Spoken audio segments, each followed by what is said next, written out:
వాస్తవాలు ఎవరికి తెలుస్తాయి? వాస్తవాలు చెప్పడానికి ఎవరు సిద్ధంగా ఉన్నారు? వాస్తవాలు రాయటానికి ఎవరు సిద్ధంగా ఉన్నారు? వాస్తవాలు అంగీకరించడానికి ఎవరు సిద్ధంగా ఉన్నారు? నేను గౌరవ ముఖ్యమంత్రి గారిని ఈ సందర్భంగా అభినందిస్తున్నా. దేశ చరిత్రలో అత్యంత రిచెస్ట్ సీఎంగా అయినటువంటి మీరు ఇంత పూర్ స్టేట్కి ముఖ్యమంత్రిగా ఉండి ఈ రాష్ట్రం యొక్క ప్రజల ప్రగతి కోసం, వారు జీవన ప్రమాణాలు పెంచడం కోసం మీరు పడుతున్నటువంటి కృషి, మీరు చేస్తున్నటువంటి కృషి, మీరు పడుతున్నటువంటి తపన అనిర్వచనీయం. నా భూతో నా భవిష్యత్. Top positions Chandrababu Naidu 931 crores తోటి ఈ దేశంలోనే రిచెస్ట్ సీఎం. సెకండ్ పొజిషన్లో ఎవరున్నారు అంటే Pema Khandu, BJP Arunachal Pradesh chief minister. ఇతనికి 332 కోట్ల రూపాయలు. అంటే చూడండి, 931 కోట్ల రూపాయల నుంచి రెండో పొజిషన్ అంటే 332 కోట్ల రూపాయలు అంటే అరుణాచల్ ప్రదేశ్ సీఎం గారికి. అసలు చంద్రబాబు నాయుడు గారిని ఇంకొక సుదీర్ఘమైనటువంటి 50 సంవత్సరాల్లో కూడా అందుకోలేని స్థాయికి ఒక రిచెస్ట్ సీఎంగా అయిపోయినటువంటి ఘనమైన చరిత్ర రాష్ట్ర ప్రజలు తెలుసుకోవాలి. మూడో పొజిషన్లో ఉన్నారు సిద్ధరామయ్య గారు. పాపం ఈయనకి 51 కోట్లు. సిద్ధరామయ్య కర్ణాటక చీఫ్ మినిస్టర్, ఈయనకి 51 కోట్ల రూపాయలు ఆస్తుందంట. అఫీషియల్గానే అసలు వీళ్ళు చంద్రబాబు నాయుడు గారి దరిదాపుల్లో కాదు కదా, అసలు చంద్రబాబు నాయుడు గారిని బీట్ చేయాలి అనేటువంటి ఆలోచన ఈ దేశంలో ఉన్నటువంటి 5,000 మంది ఎమ్మెల్యేల్లో లేకపోతే 29 మంది ముఖ్యమంత్రులు ఏ ఒక్క ముఖ్యమంత్రికి లేని చరిత్ర ఈరోజు గౌరవ ముఖ్యమంత్రి గారు సాధించినందుకు మనం ఈ ఉగాది పర్వదినాన ప్రతి ఒక్కళ్ళకి కూడా మన తెలుగువాడు సాధించిన విజయంగా గొప్పగా చెప్పుకోవాలి అనేది చెప్పటం కోసం ఈరోజు ప్రెస్ మీట్ ఏర్పాటు చేశాం. అయితే పాపం పిచ్చిగా ఏం సంపాదించుకోవాలో, ఎలా సంపాదించుకోవాలో తెలియదు అనుకుంటా పాపం మమతా బెనర్జీ గారికి వెస్ట్ బెంగాలు మనకంటే ఆర్థిక అభివృద్ధిలో బాగుంది, మనకంటే పిల్లలకి చదువులు చెప్పించే విషయంలో బాగుంది, పారిశ్రామిక అభివృద్ధి బాగుంది, పర్చేజింగ్ కెపాసిటీ పీపీపీలో చాలా అద్భుతంగా ఉంది, ఫారిన్ ఇన్వెస్ట్మెంట్లు తీసుకురావడంలో చాలా అద్భుతంగా ఉంది.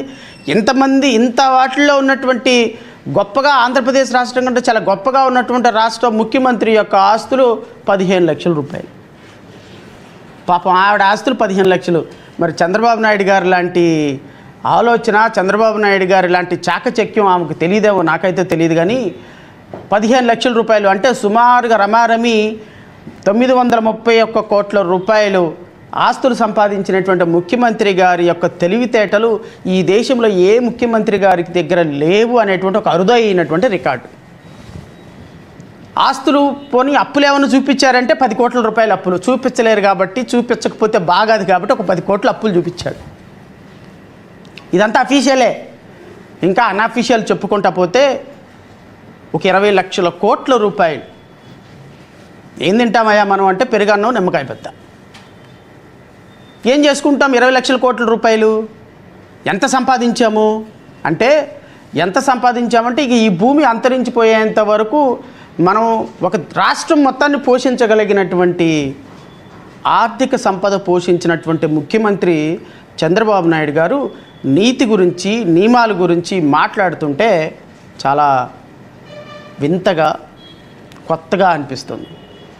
చాలామంది అడగొచ్చు, ఏంటంటే తప్పే ఉంది, ముఖ్యమంత్రి గారు సంపాదించుకోకూడదా, ముఖ్యమంత్రి గారికి ఆస్తులు ఉండకూడదా? అవును, ఆయన చాలా అద్భుతమైనటువంటి తాత్వనికులు, హెరిటేజ్ సంస్థ పెట్టారు, రకరకాల బిజినెస్లు చేశారు.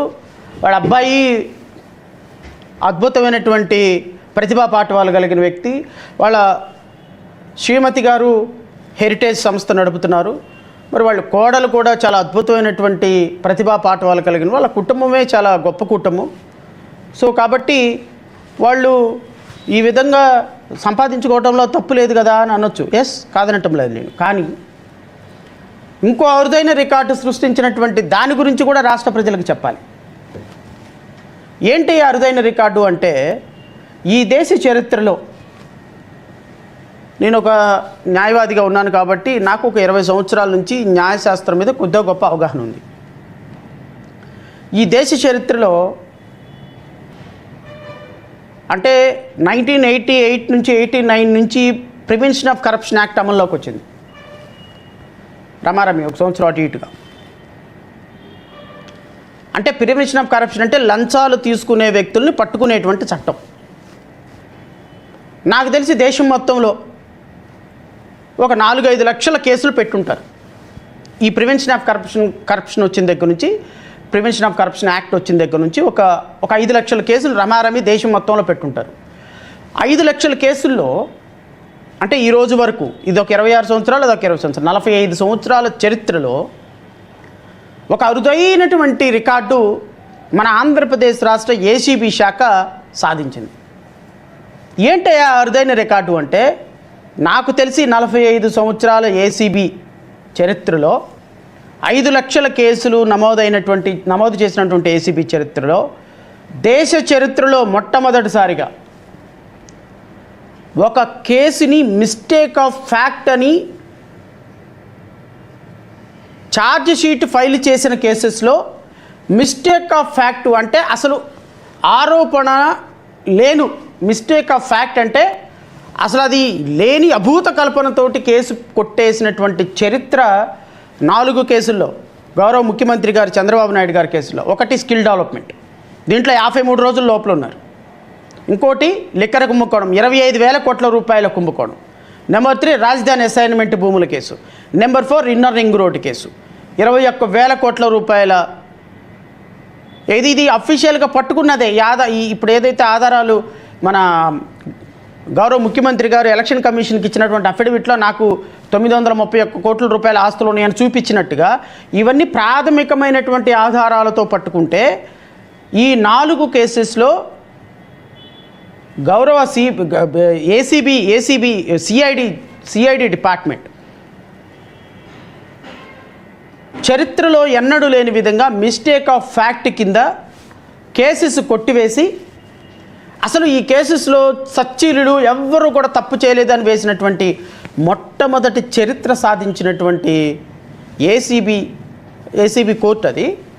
సిఐడి డిపార్ట్మెంట్ని రాష్ట్ర ప్రజలందరూ అభినందించి తీరాలి.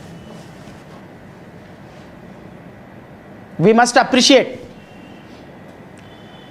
ఆ ఇన్వెస్టిగేషన్ ఆఫీసర్స్ని అభినందించాలి. ఆ ఇన్వెస్టిగేషన్ ఆఫీసర్లు వేసినటువంటి ఛార్జ్ షీట్ని యాక్సెప్ట్ చేసినటువంటి న్యాయస్థానాలని అభినందించాలి.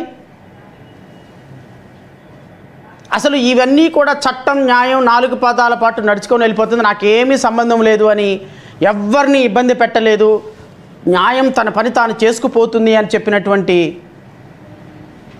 గౌరవ ముఖ్యమంత్రి గారిని అభినందించి తీరాలి. నేను అడుగుతున్న ముఖ్యమంత్రి గారిని, నేను అడుగుతున్న సిఐడి డిపార్ట్మెంట్ని, ఇప్పటి వరకు మీ దగ్గర పెండింగ్ ఉన్నటువంటి 25,000 కేసెస్లో ఏ ఒక్క కేసులో అయినా సరే ఆంధ్రప్రదేశ్ రాష్ట్ర సిఐడి డిపార్ట్మెంట్ పుట్టిన తర్వాత మిస్టేక్ ఆఫ్ ఫ్యాక్ట్ కింద ఒక్క కేసు అయినా క్లోజ్ చేశారా? ఒక్క కేసు అయినా క్లోజ్ చేశారా? క్లోజ్ చేయకుండా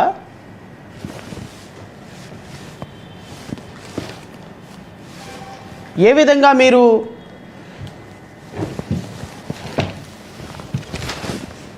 ఈరోజు చంద్రబాబు నాయుడు కేసెస్ని అసలు మిస్టేక్ ఆఫ్ ఫ్యాక్ట్ కింద ఏసీబీ కోర్టులో మెమో ఫైల్ చేస్తారు? నేను మీ ద్వారా రాష్ట్ర ప్రజలకు కూడా కొన్ని విషయాలు చెప్పాలి.